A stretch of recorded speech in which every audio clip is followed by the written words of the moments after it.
Warning: this episode may feature spoilers for some movies. You have been warned. Uh, I can't believe we have to reshoot this episode because of one mistake by Romit.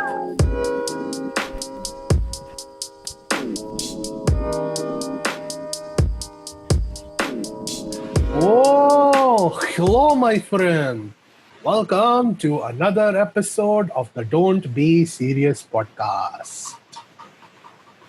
We are your hosts. My name's Amber. There's Yash on the left side of my screen, and there's Romit on the downside of my screen. So, today we have a topic that I think is very, very, relevant for a lot of us. It's Yes. very, because, the three of us are actually filmmakers.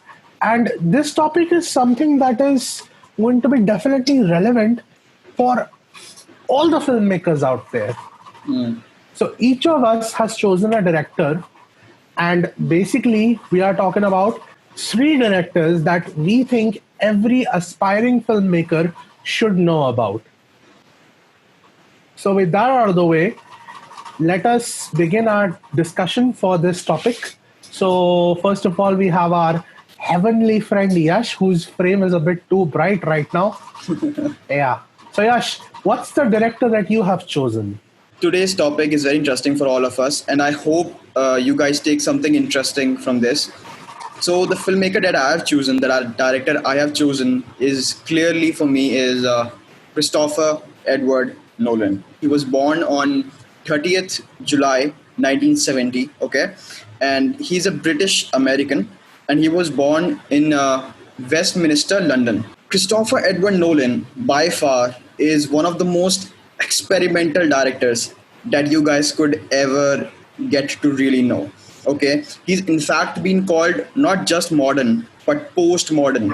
The characters in his film generally are very obsessive. Okay, are very jealous, and there's always sense of greed, and these kinds of shades are very important to his films.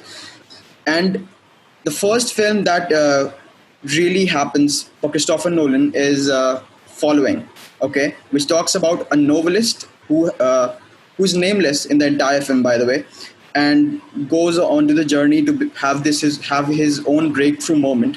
While in this journey, he gets caught in a very sincere and very critical trap of the criminal underworld. After that, let's talk about Memento. Okay, the interesting thing about Memento is what underlays the next important thing about Christopher Nolan, which is he does not follow linear fashion. He does not follow narratives, but he knows how to use these narratives very well. From his earlier short films like Doodlebug or Larceny. So Memento talks about a wife gets killed and the husband is to find the murder. But this film is talked in a reverse fashion, the entire film. And it was done with Jonathan, which is Christopher Edward Nolan's brother. In 2005, I think is a very important period for Nolan, which is when he takes the plunge to really get into films for us, which is the Dark Knight trilogy series. Okay, from there it gets dark, and even Batman is no more cartoonish, has very dark and realism to it. So it's not overdoing the part of the whole idea of creating a very dark character as well. And the characters that are created were something else. I can't mention it enough that Dark Knight is that film that really started my journey as an actor. After this, let's talk about the camera movement, specifically about Christopher Nolan, which is he uses a very subjective approach when, let's say, talk about Memento, when he's using colored themes, a very colored kind of shot. He uses a very subjective approach. When he's using black and white shots, he's using a very objective approach. So he's playing with both colors as well as the narratives as well. Again, narrative example is Dunkirk, 2017. Okay, he uses all the three sides of a time: the before, the after, as well as the happening, which is interesting and becomes really special. And by this, I also forget to say that there's going to be spoilers for this complete episode, guys. So be sure about this. And I probably this spoilers will be till the end of the podcast. So I hope you guys won't mind that. So coming back to Dunkirk's specificity really enhances that this whole idea of playing with time frames ends up in creating a very intense environment, which is during the entire film, which is important for Dunkirk's case. He also plays with mathematics in the form of geometry. He uses tesseract in Interstellar, and a tesseract is very simply put a 4D shaped object. Also, he uses the Penrose stairs, which was clearly created by the Lionel Penrose and his son Roger Penrose. Penrose stairs, as we call it, as the Infinity stairs, if you guys know about it. And interesting thing about this is he does not mention that I'm going to use Penrose stairs. He just slightly gives us the idea that you need to understand this is Penrose what I'm talking about. You need to understand I'm talking about Tesseract right now. So he also considers his audience very intelligent. Last and not the least, he does not use CGI. And the best example for that is Inception's favorite hallway scene, which, yeah, if I wouldn't have shared that scene, most of these guys would be like, dude, I don't know. I don't know what you're talking about because you did not mention a very important sequence. So, yeah, the hallway sequence. Everybody felt it was made through CG. No, it was not made through CG. It was made through rotating sets. This scene was just 30 seconds long in the script, and he uses it so beautifully. So it's in a very simple sense, it's a rough idea in my head, okay, that I want to do it through this way. But he really starts to play with it and creates a very massive structure and rotating sets, on which is the fantastic work of Joseph Gordon-Levitt, who needs to be sure both of the environment, the camera placement, the equipment placement, the entire environment around him in order to perform anything. So this is also the first time that a very anti-gravity, the zero gravity feel to the film is given without using a space aircraft, which is generally been done in any other traditional cases. So he is really pushing the boundary here. The best way to sum up all of this for me is Mark Kermode, which is a wonderful film critique, and you should know about him. He's a great guy at what he does. Shares about Inception is that Inception is a proof that cinema is not trash and audience is not stupid, and it is possible for blockbuster and art films to be in sync as one. It's the best way to say what Christopher Nolan is. He's not from this time, and he's really transcending himself, and he's taking risks, which is so important for all of us as well. So I think if you guys haven't checked this person out, there's something different. There's something wrong with that. And you should clearly, guys, check out Christopher Nolan. Also, there's one thing I want to say about Christopher Nolan. I have seen the Dark Knight trilogy. Yeah. And I have seen Inception. Inception was my introduction to Christopher Nolan, actually. Oh, okay. Yeah. I get so that. If you observe very carefully, and Interstellar as well, which I still haven't seen, but someone spoiled the entire story for me. Oh. And if you ever watch any of the Christopher Nolan films, you will realize whilst his movies, the aesthetic is amazing. Yeah. At the end of the day, the script is so simple. Right. Like in the Dark Knight trilogy, it was such a straightforward script. Right. There was no reading in between. Take Joaquin Phoenix's Joker, for example. There were a lot of scenes where you had to, look a little closer. There was a lot of reading between the lines because everything was not prima facie. Whereas in a Nolan film, everything is prima facie. That is, you can take it on its face value and you will not miss a single thing. So now I'll take the helm, and I have chosen a director that has sort of, just recently been introduced. Okay. He made his directorial debut in 2017. He's known a lot more for his acting pieces. His directorial pieces are amazing. I'm talking about the good old-fashioned Jordan Peele. Jordan Peele is primarily known for his acting in the TV series Key and Peele, and for a song called Sad 50 Cents. Yeah, it's called Sad 50 Cents, not true. 50 Cents. And he made his directorial debut in 2017 with the movie called Get Out. Now, what's struck Get Out the most was the fact that there was a article which said that Get Out was the only other film that Rotten Tomato has given a 99 out of 100 rating after The Godfather. Right. In fact, right now I think it stands at 98 out of 100. And I actually saw the film, and I'll be very honest with you. Whilst there was nothing brilliant about his aesthetic like Christopher Nolan's films, Right.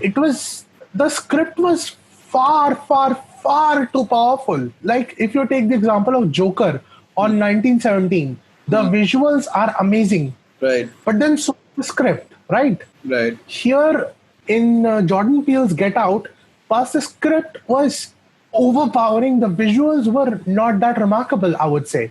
I think all three of us here can agree the visuals weren't that remarkable. It was all the script. And I'm going to spoil the movie for those who haven't seen. Get Out is basically about a black man who falls in love with a white girl. And this white girl's family basically is a very, very racist family. Like, it's not revealed until the end of the movie that they are actually very, very, very, very racist family. And that they treat black people as a sort of trophies, slaves. One of the prime examples was that their two house workers are actually slaves, actually black people.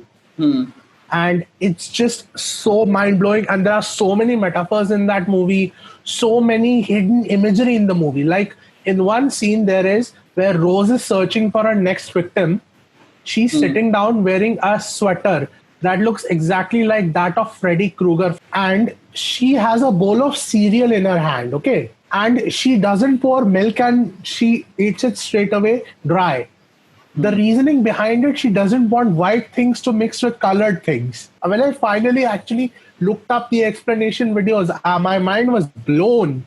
Like how many things I missed, it was absolutely beyond me. And I was really blown away by Get Out. Yeah. In fact, Jordan Peele in one of his interviews once said that Get Out is really nothing more than a culmination of my fears as a black person.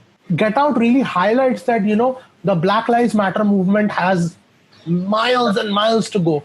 There is this one YouTuber called MKBHD. I think everybody's heard of him. He made one video where he shared his concerns about being a black person, that, how far this Black Lives Matter movement still has to go. And so that's really why I chose Jordan Peele, because this guy is sort of, putting the Black Lives Matter into movies. And that's sort of, highlighting the issue a bit more, because we need more people like him. Right. We need so many more people like him. Completely If agree. only that was to happen. Right. And one of the things about Get Out that I really like is that he makes use of something called as Deus Ex Machina as well. So Deus Ex Machina is a writing tool which is considered as a terrible choice. So if you use Deus Ex Machina in your projects, if any of your stories has a Deus Ex Machina, I'll throw up the definition on your screen right now. If you use that, then it's considered a very poor story. In Get Out, Jordan Peele used it so gracefully that the ending made sense. And I will unfortunately have to inevitably spoil the movie for you. But that out of the way, Ramit, my dear friend, who is your director? Last and by no means the least, Ramit. I thought to go with a Bollywood director today because everyone was talking about Hollywood. So let's shine Right. Of course. a little bit of Bollywood light is on there. Bollywood. Yes. So I am going with Sanjay Leela Bhansali, the director Oh, famous nice. for his movies like Devdas, Padmavat, Baji Mastani, some of the latest hits he has. The thing I like about his films is the grandeur and the extravagance he is able to show in his films, which is in another level. It's very hard to show something which is 500 to 400 years old. A story created in that era is creating in that era. It's quite a piece of art, or I would say masterpiece. Even he makes a movie. He makes songs and composes his own sounds and music for his films. And his movie sets are also quite unique. And he spends a lot of money in that production budget. It's almost meeting the Hollywood level. Considering Bollywood is a very low budget industry, compared to Hollywood. Films are in next level, and if someone is listening outside of India, somewhere who isn't into Bollywood films, I would suggest go and watch Sanjay Leela Bhansali films. It's epic. The cinematography is spot on, and you would see the Indian history in a beautiful way through his films. So I suggest you all go watch it. So I would just like to add one thing.